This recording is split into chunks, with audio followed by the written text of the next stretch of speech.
அமெரிக்காவுக்கும் ஈரானுக்கும் இடையில தொடர் தாக்குதல் நடந்து கொண்டேதான் இருக்குது.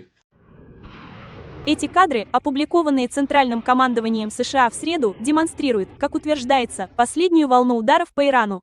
அமெரிக்காவும் ஈரானை தாக்கிக் கொண்டே இருக்கின்ற அதே நேரம் ஈரானும் அமெரிக்காவினுடைய தளங்களை தாக்கிக் கொண்டிருக்கின்றது.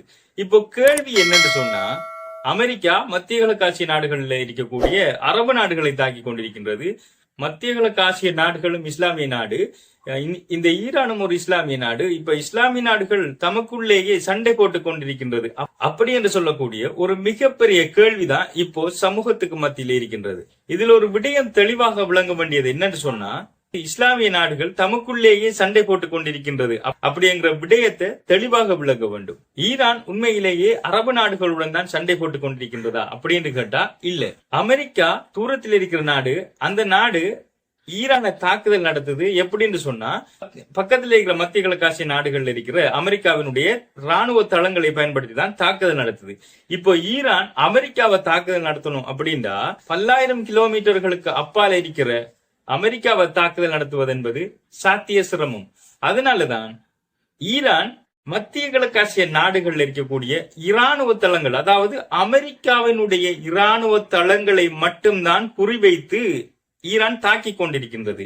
இந்த தாக்குதலை வெறுமனே அரபு நாடுகளுக்கு இடையிலான தாக்குதல், அடுத்தது அரபு நாடுகளுடன் ஈரான் சண்டை பிடித்துக் கொண்டிருக்கின்றது அப்படி என்ற கருத்து அல்ல. ஈரானும் அதைத்தான் சொல்லுகின்றது. நாங்கள் தாக்குதல் நடத்துவது அமெரிக்காவினுடைய தளங்கள், அமெரிக்காவினுடைய ராணுவ தளங்கள், அதனை மட்டும்தான் குறிவைத்து தாக்குதல் நடத்தி கொண்டிருக்கின்றோம் அப்படி என்று சொல்லி இருக்கிறார்கள். இப்போ இந்த அரபு நாடுகள்ல ஈரான் எந்தெந்த பகுதிகளில் தாக்குதல் நடத்தி இருக்கிறார்கள் அப்படி என்பதை நாம தெரிஞ்சுக்கலாம். ஜோர்டான்ல இருக்கக்கூடிய பிரின்ஸ் ஹஸ்ஸான் ஏர்பேஸ், ஜோர்டான்ல இந்த ஏர்பேஸ்ல மட்டும்தான் ஈரான் தாக்குதல் நடத்துது. அதாவது பிரின்ஸ் ஹஸ்ஸான் ஏர்பேஸ் என்று சொல்லக்கூடிய ஒரு ஏர்பேஸ், இது அமெரிக்காவுக்கு சொந்தமானது.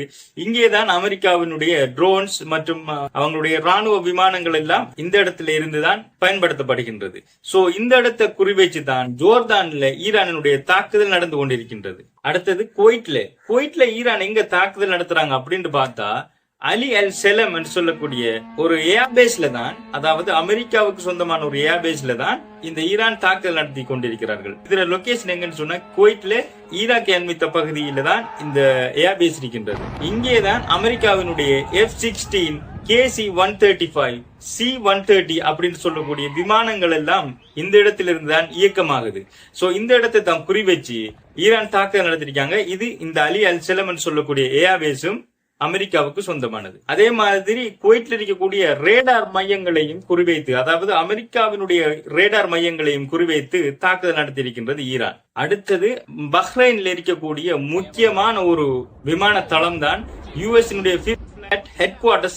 இதுதான் இந்த வளைகுடா நாடுகளினுடைய மையமாக கருதப்படுகின்றது. இந்த இடத்திலையும் ஈரான் குறிவைத்து தாக்குதல் நடத்தி கொண்டிருக்கிறாங்க. இது போக ஓமான்லையும் கடலோர பிரதேசங்களில் அமெரிக்காவினுடைய தளங்களை குறிவைத்து தாக்குதல் நடத்தியதாக தகவல்கள் தெரிவிக்கப்பட்டிருக்கின்றது. இது மட்டும் இல்லாம கட்டார்லையும் பல தாக்குதல்கள் நடந்ததாகவும், அந்த தாக்குதல்களை அங்க இருக்கக்கூடிய ராணுவம் இடைமறித்ததாகவும் தகவல்கள் வெளியாயிருக்கின்றது. இதுதான் உண்மையான சம்பவம். இதுதான் நடந்து கொண்டிருக்கின்றது. அதாவது ஈரான் அரபு நாடுகளுடன் போர் நடத்தி கொண்டிருக்கவில்லை, அமெரிக்காவுடன் தான் போர் நடத்தி கொண்டிருக்கின்றது. அதாவது அரபு நாடுகளிலே இருக்கக்கூடிய அமெரிக்காவினுடைய விமான தளங்கள், ராணுவ தளங்களை குறிவைத்து மட்டும்தான் தாக்குதல் நடத்தி கொண்டிருக்கின்றது.